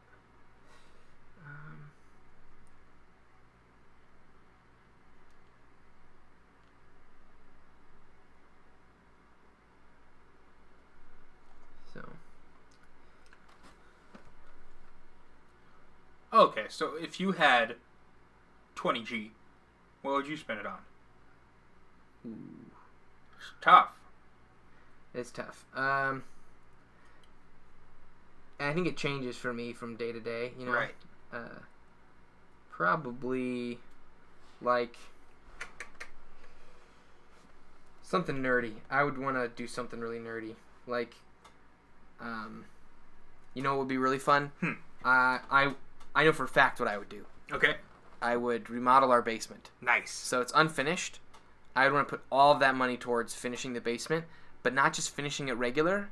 Like, I would want to make it a full-on recording studio. Nice. Like, move the podcast down there, move this down there, and have different spaces for everything that just fit perfectly where, like, really good lighting, good camera for the stream, better equipment for the podcast, and a good, like, location, really comfy chairs. Like I would want to just make it all set up really, really rad. That's what I would do with 20,000. That's what I would.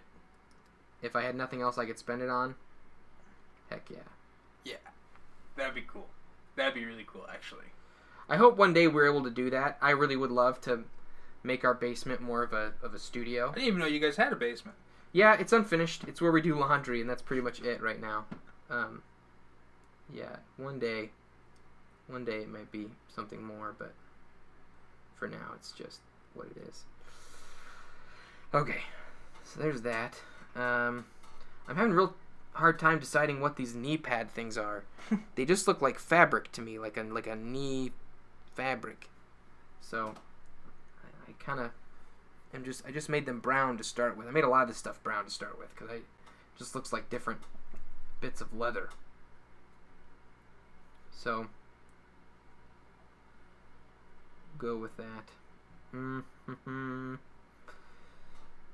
That's what I get for not, like, making a really clear decision on what I wanted to do with this guy to start with. And I want to get some of the white here. I do plan on washing this. But I thought it might be kind of good to create some values and shade before I add the wash, just to kind of, and then I can come back and add a little bit more after the wash. This might also help kind of distinguish some of the stuff from the rest of it, because I used a lot of kind of similar browns, but I want them to feel different and unique.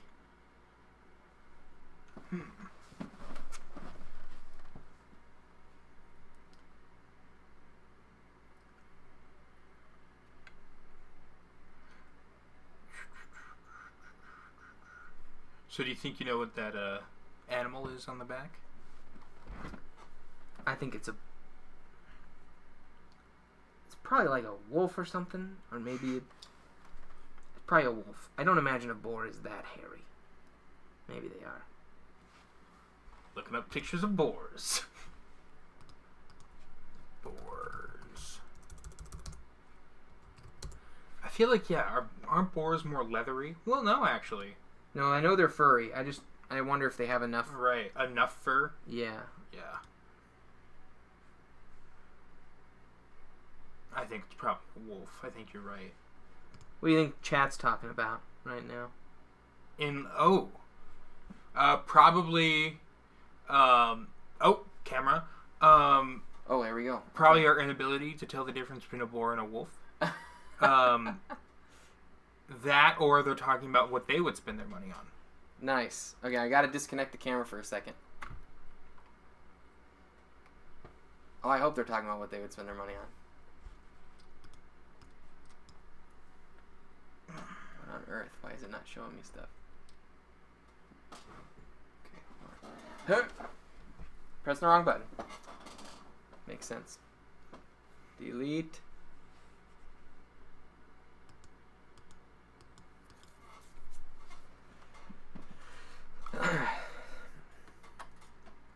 Please stand by. Show them some more of the. Oh, you're right. I can do that. Okay, here's a picture of a boar, which is pretty cool. Okay. Oh, you know what? Let's mess around with Hero Forge for a bit. That's a good idea. While you're doing your thing. Okay, so I'm gonna. Ooh, let's make your character. Okay, let's do that. Let's make your dwarf. You're gonna be All playing. right, I'll make a dwarf. He's already the right size, which is tiny. For those curious. Okay, what? Okay, well, I need a name. Let's name him. What's his skills? What's he gonna be skilled in? What class are you making him? Well, if I go dwarf, I'll probably be a paladin. Yeah. Maybe a cleric. It might be fun to be the healer. Never really done the healer before. Still very, very godly. Yeah. I like playing characters who are very devoted. Gotcha. Maybe I'll get back to you on that one.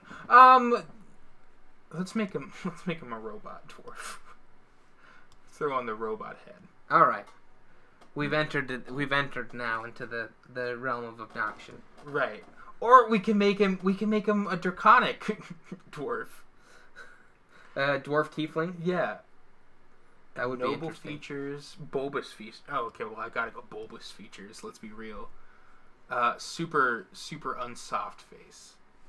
Yeah. Very hard. Yeah. He's a hard man. Yeah.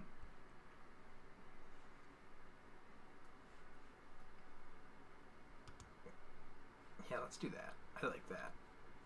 The cocky expression. Because he knows exactly what he's doing. He has the dwarf ears because he is, after all, a dwarf. Nice. Hair. Okay, this is where it gets fun.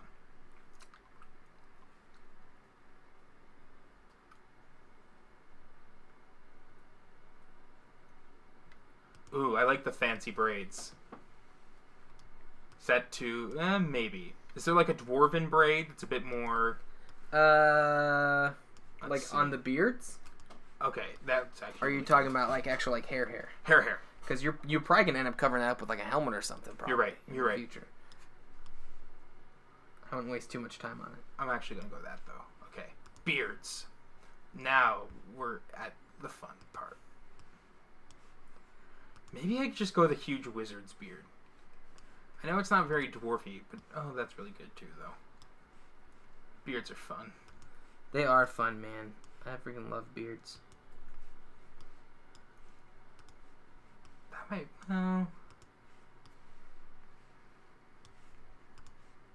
I like the mutton chops. I wish I could combine the mutton chops with one of these mustaches. That would be pretty rad. Bushy beard. Man, I think I'm gonna go dwarven beard. I like having those metal rings. Yeah, those are cool. All right. Pierced eyebrows? No. But I like the bushy eyebrows, I think. He's a very bushy man. Okay. Teeth. Wow, really? Teeth? Yeah, Oh, they've got eyes. like vampire teeth and. Oh, lol. I just said lol unironically out loud. I think it's time I take a step back, reconsider a lot of things in my life. Wow. You really just need some perspective when you get down to that point. Beast teeth. Oh, you can't actually see his teeth because... Oh, no, yeah, You gotta open his mouth. Yeah. Horns. Well, I think he has to have horns, right? Right. Oh, you can make him a key ring. What? It says you could loop to turn your mini into an earring, necklace, or Christmas tree ornament. I get the Christmas tree ornament. All this stuff's kind of weird. Yeah, why would you want to wear like a little dwarf from your ear? Also, one that like could easily break if dropped. Right. You would have to get it out of the metallic material. Then you'd be weighting your head down. I can get a unicorn horn on my dwarf. That I've never wanted anything more. Oh, I can do his body. Robotic torso. We can rebuild him. Damaged torso. Gaunt torso. No, he's a burly man. Humanoid. Yeah. Legs. Ooh. I can give him like lizard man feet. Yep. Have they incorporated the animal like feet, like the ones that kind of hook back like these guys? No, they haven't. I always have wanted for them to have those kind of legs. I think they're super cool. Measurements. Oh. I want to be a bit tall for a dwarf. And weight, yes, he has to be super broad-shouldered. Muscularity, yeah, pretty muscular. What right? time did we start recording? I don't know. Here. We've been going for an hour 27. Hour 27? Okay, good. I just wanted to check. Bust. Well. Haha. I'm a child. Waist. Let's give him... He's got a thick... Curves. He's a curvy boy. Oh, there's a booty slider. There is indeed a booty slider. He has really big curves. Oh, there we go. Wings. Every good dwarf has wings.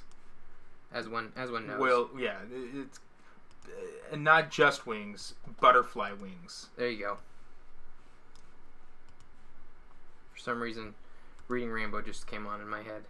Reading Rainbow. I can give him a deer tail. In the sky. Or a lizard tail.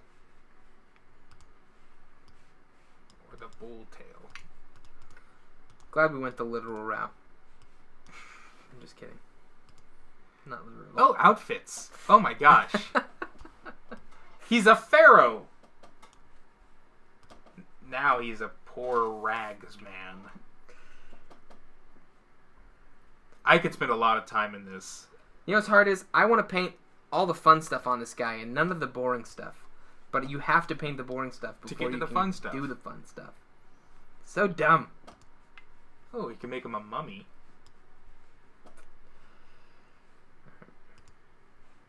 Oh, what's that? Oh, that's kind of... The brigandine armor looks really good. Okay. I don't want anything... well, immortal. Okay. So that's what he'll... Headwear. Oh, wow. Oh, you can have a salet. Salet? Or you can have a hawk head. Or an owl head. Okay. Or a bucket helm. Wow, they've added a lot of new stuff. I haven't been here in forever. Oh yeah, man. I can make him a druid with like the deer headpiece. Mm. No, I want you to be able to see his beard. So like, okay, the dwarven helm. Yeah, duh. You have to go with that. That looks really cool too. Oh, I can put a Plague Doctor's mask on him. Nice. I've always loved those. Those are cool. See, now I'm thinking of a new character. A Plague Doctor? That'd be really fun to play. Yeah. What class would that be though?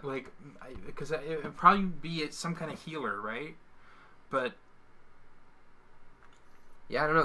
They're coming out. Aren't they coming out with new classes? Are they? Maybe not. I'm sure I could find some kind of like homebrew. Yeah. On what's that website? Where you know what I'm talking about? Yeah. The guild. Something. Maybe I'll look that up on our break. Because I mean, if I'm playing tonight, I probably should find out what I'm playing. Shoulders. Oh. Well, yeah, dwarven armor shoulders. I feel like I'm just going to pick all the dwarven pieces, and he's going to look really, like... generic? Yeah. But they just look cooler. They do. You gotta go dwarf, man. I agree. That's my... Okay, this is my one... It's not so much a critique, but it's my one thing with Hero Forge. Uh-huh. Is they make so much of their stuff in sets that there's so many times like non-set items don't really just don't really go together. Right. That's a great point. Because it's like right now, you know, I have like the dwarven helmet and dwarven pauldrons. Yeah. And so like I feel like if I don't use the dwarven like chest piece, it's gonna look off. Yep. But that being said, I just found banded armor that looks kind of cool. Right on. I'm not even. I wish there was a search function. That'd be nice. Egyptian warrior chest piece. That's kind of cool. I wonder where the Egyptian stuff comes from. A simple harness.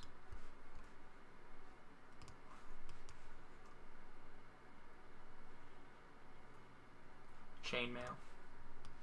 That's not bad, actually. With I like how it's textured. Yeah, that could be fun. Like when I go through and make a miniature on there, I always am thinking about like the painting of it, and what would be fun to paint and whatnot. Yeah, I'm not actually seeing the dwarven. Oh no, I just found it. Of course. The minute I say I'm not finding it. I actually don't like the dwarven chest piece that much. Really? Yeah, I actually think I like the banded armor better. Right on. Teach his own, man. Brigandine. Brigandine's fun. Man, I wish okay, actually, I take it back. I wouldn't buy a new wardrobe. I would buy myself a... Oh, sorry. This thing's ready to go. I totally forgot to... Oh, cool. Here I am sitting just going at it. Well... Alright, Muradin, we'll be back. Sorry, everybody. He's too skinny. I got too involved in my painting. That's what I'm saying. Like, I could be up here in total silence doing this. You know what I mean? Like, I really... It's not good for a stream. We return. Nah, that's okay. Okay.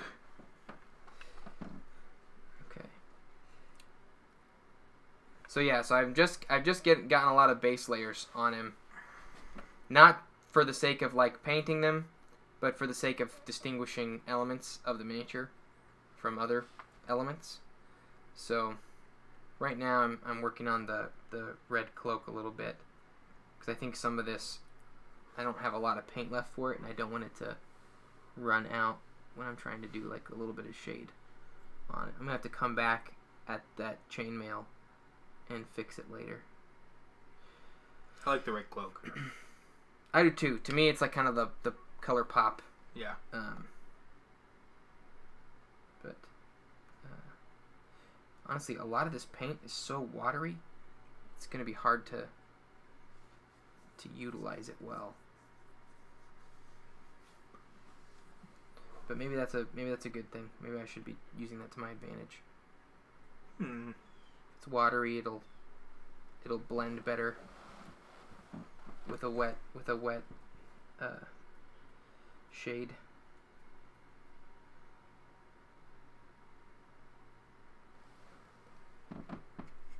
like a shield.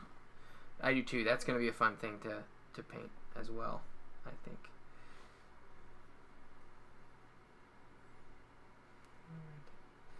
Let's get some little bits of highlight.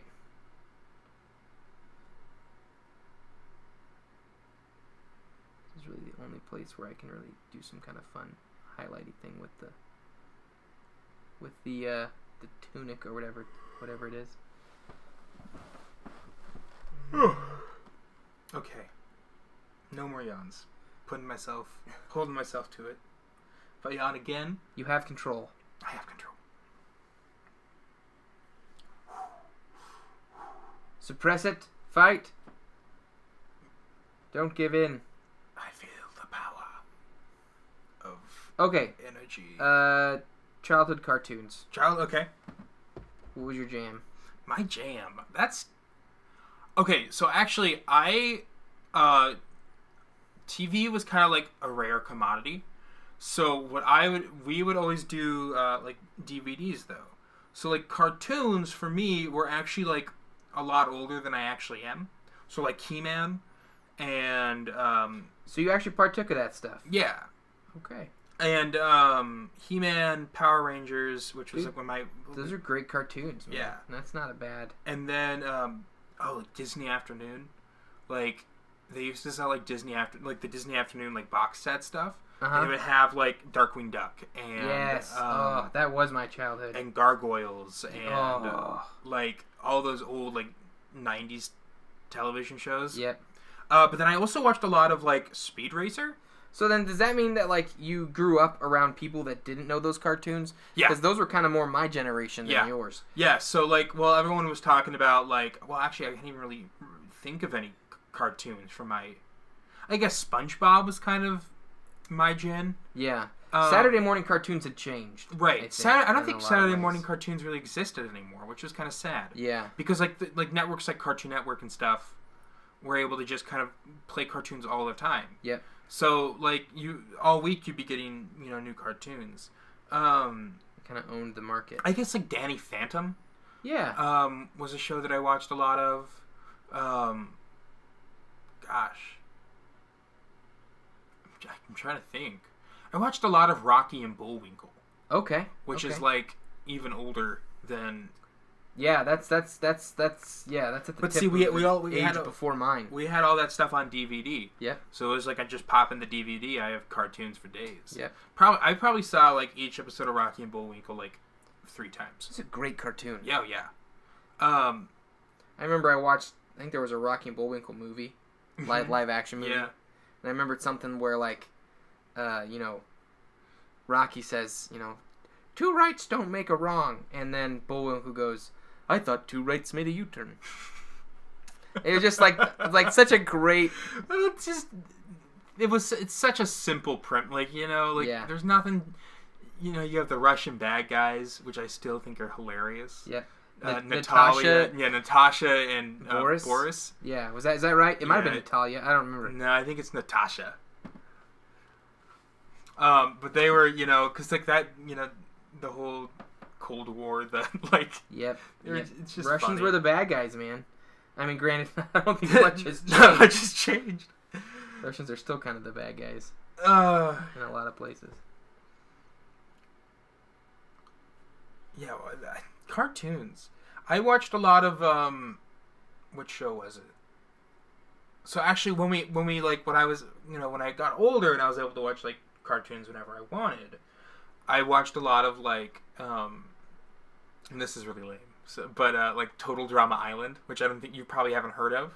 I think that's after my time. I think it has to be. It was like some Canadian show that Cartoon Network picked up, and when I was a kid, I totally thought that like it was an actual competition because the idea was it's like Survivor, where like everyone sits around the campfire and they do like you've been kicked off. They vote people island. off the island, right? Yeah. And so I always thought it was like an actual thing that people were like voting on the cartoon characters. Yeah.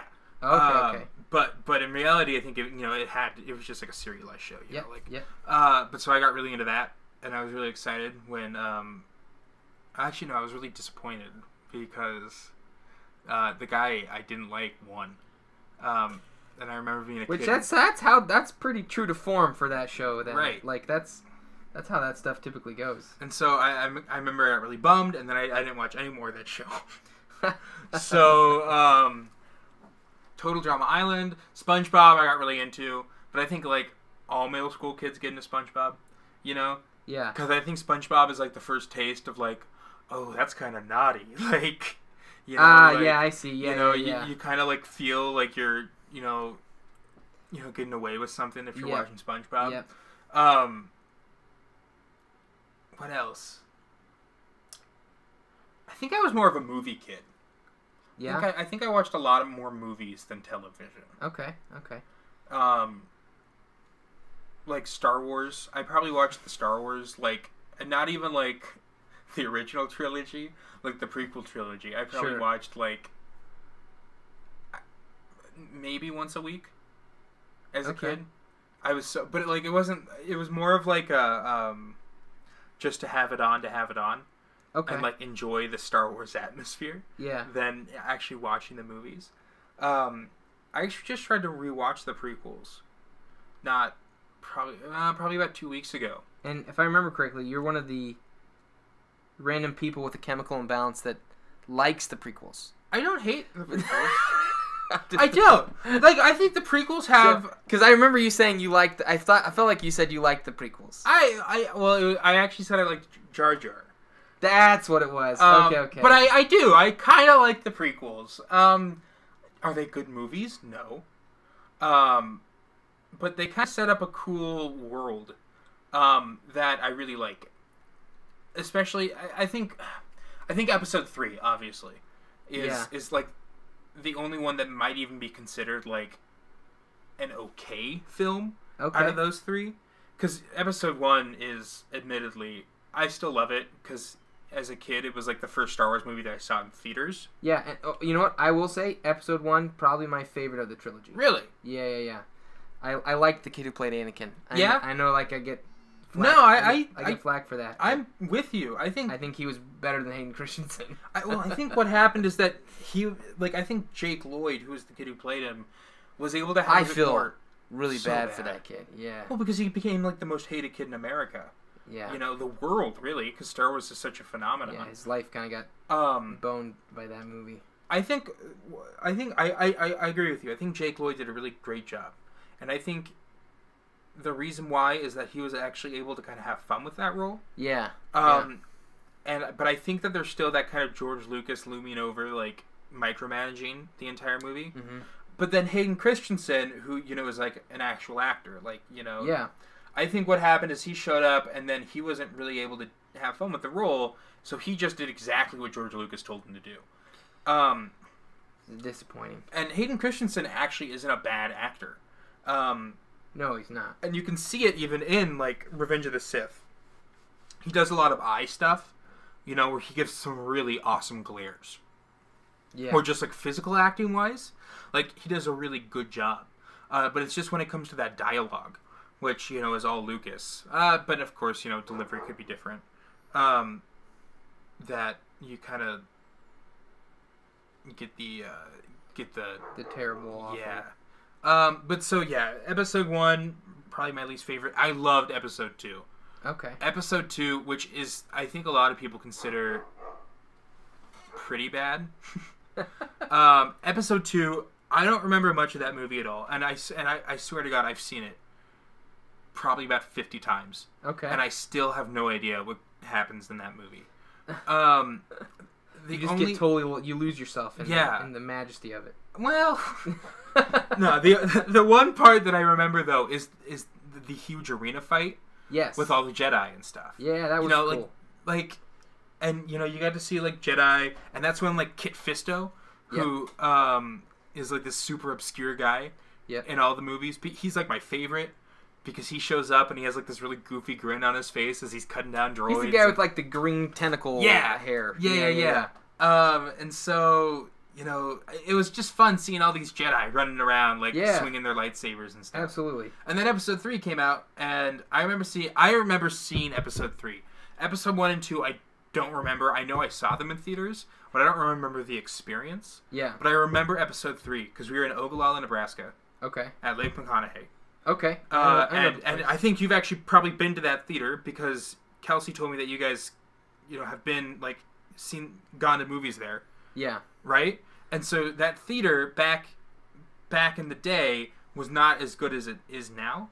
Okay. So it's one of those nice small town cheap theaters. Yeah. It doesn't cost a lot of money. There's 2 movies. Yep. Yep. In the theaters, and then they'll be there for 3 weeks. Yep. And then they get brand new 2 movies. Mm-hmm. But episode 3 was playing there, and it was me and my cousins, and we spent all day on the water. We spent all day having fun, and then we went into town and we saw episode 3, and I was super hyped because Star Wars has always been my, my true love. Okay. Yeah. And so I remember sitting down, and I remember how just broken the speaker system was in that theater at the time. But I still loved every moment of it because it was just so loud. And I felt like I was actually, losing hearing. But at the same time, just seeing Star Wars on the big screen. Yeah. I think I'll always love. Special. I'll always love episode 3 for that. And you know what? To be fair, the prequels didn't ruin the franchise. No. Star Wars kept going on to making new and different content and never really slowed. Well, that's with Star Wars is that you have an entire universe. Yep. At your fingertips. So you don't really need to mess around with the movies and that kind of stuff to make a compelling story in the same universe. You can create new characters. And one of my favorite my favorite Star Wars my favorite thing set in Star Wars is the old Knights of the Old Republic game. Oh, yeah. Which are, these old BioWare BioWare and Obsidian.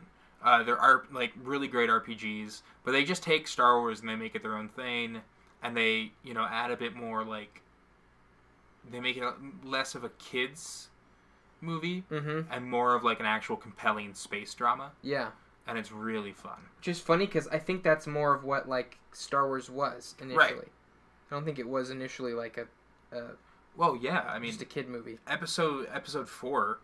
It was a pretty dark movie. Yeah. Of course there were the light bits, but at the same time, it's the scene where Luke goes back to Uncle and Aunt Beru's, Yeah, and you see the bones all charred up there. Yeah. That's a really dark scene. It really is. And I think it sets the tone for the rest of the movie going forward. So even if it is kind of a light film, you still kind of have that doom and gloom of the Empire. Yep. I don't think the prequels really had that.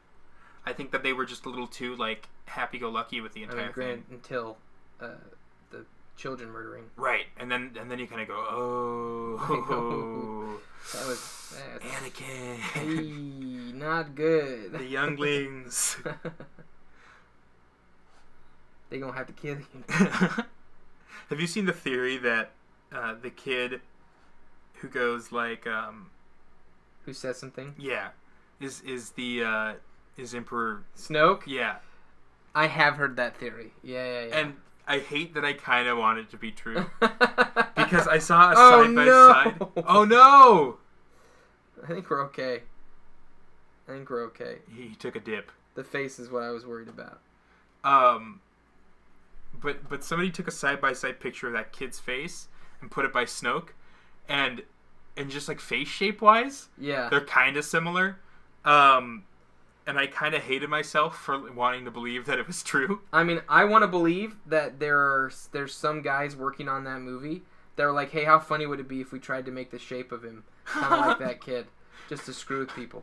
And then he was like, oh yeah, that'd be hilarious. Yeah, I want that to be true. I want to believe that there are guys in those positions that just love messing with people. The new Star Wars movie comes out in not long, yeah. Yeah, I think less than a month. Yeah, we're getting close. I'm really excited. So am I.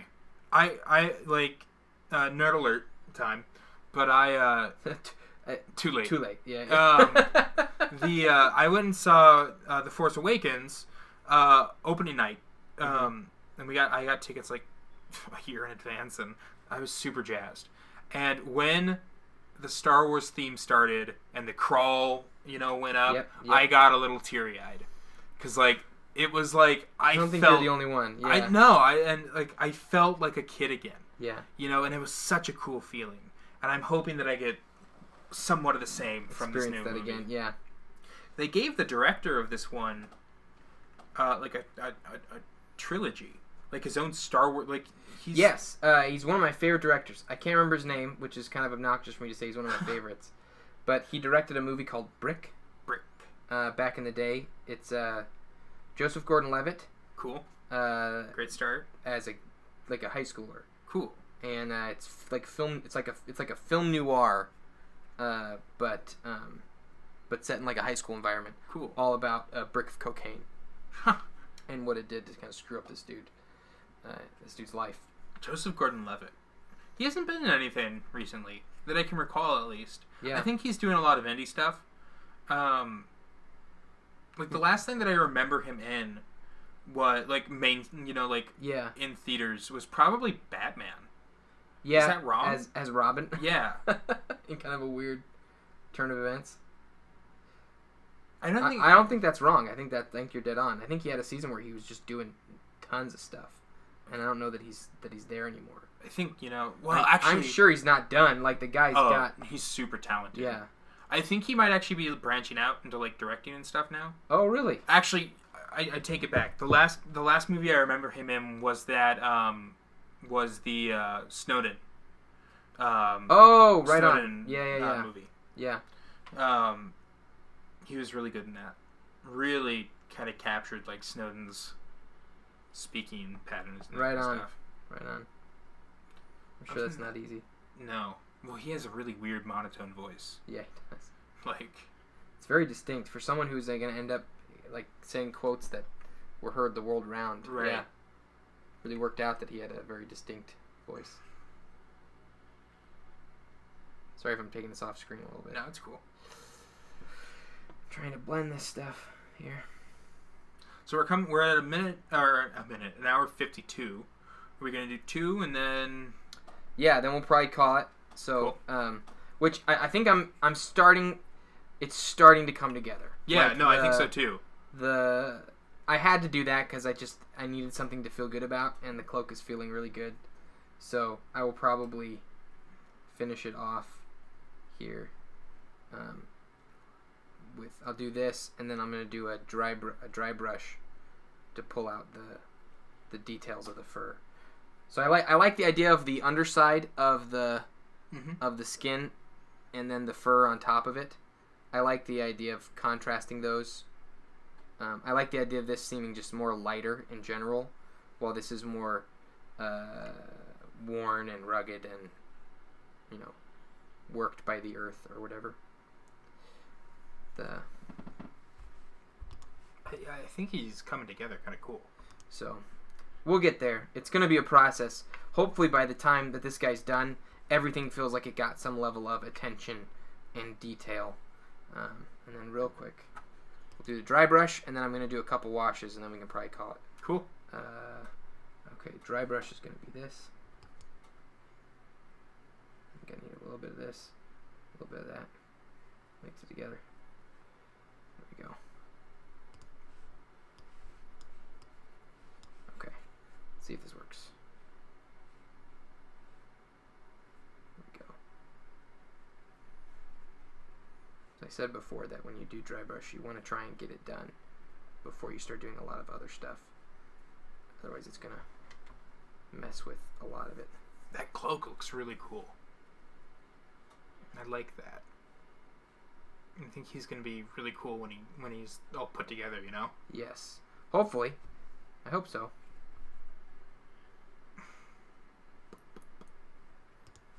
I was noticing there are some differences between this one and the one that we're looking at. Yeah? Yeah, when it comes to the shape of the cloak. And some of the little bits. I think some of it is because this guy that's a metal one that we're looking at, and this is a plastic one, so you either maybe lost some detail in the plastic one, or they just intentionally changed some stuff because it was a different medium. Right, they want you to... Yeah. Okay, so real quick, a couple washes. I'm going to pull out Agrex Earthshade and Relkin Fleshshade. These are both really good for leathers and brown stuff. And I'm also going to pull out Caribou Crimson. That's a great name.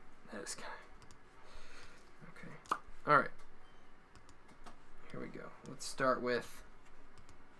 I think I'm going to do Relkin Fleshshade on this leather here.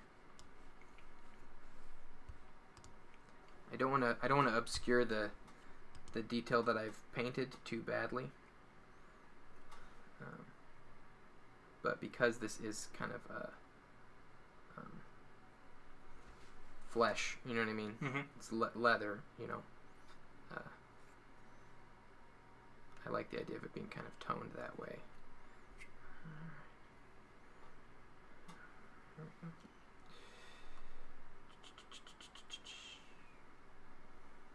That was way too much right there. I'll have to even it out. Okay. Where you want to go for lunch? I don't care. Let's talk about it. Okay. I'm sure the chat will be interested in where we decide to eat. I could go. I don't know. Like, well, what are you feeling? I'm always feeling pizza, Okay. but Dude, I could go pizza. it's not a necessity. Where like pizza wise, where would you want to go? There's You want, options. There's right. so there's a Valentino's takeout that's close where you Cool. can just go in, get a slice. There's also Little Caesars, Right. which is like cheap as all get out, but not terrible pizza. Yeah, I could go for Caesars, but I think maybe Val's sounds pretty good right now. It does, and with Val's, you got the breadsticks. You're right. Yeah, which is where you win. Really, You want those That's- breadsticks. Yeah. Life happens. I think I could in also the get a bit of breadsticks. lasagna at Ooh. Valentino's. Nice. So Nice. This is like us preparing for like a long Christmas stream. yeah, We're like getting the practice in of a day of streaming. I think we can do it. Yeah. I think especially with chat and stuff. Yeah. Oh, it'd be honestly, I miss the chat. It's fun, I do. I miss talking with everyone. that layer of it. Yeah. If I wasn't busy Monday, we wouldn't have done this. We would have done the regular. But I'm glad to know we can do this. That we can, do a quick just recording. Mm-hmm. So this is kind of cool. So what I've done is the underside of the Oh, the camera skin? froze. it did. Mm-hmm. All right, well that's it, guys. I'll talk about it next time. So hopefully what'll happen is with our stream later today, we'll for the most part finish off the kobolds. Yeah. And then in the next Friday stream, or the next Monday stream, we can keep working on King Axhelm. Axel. So awesome. All right. Bye, guys.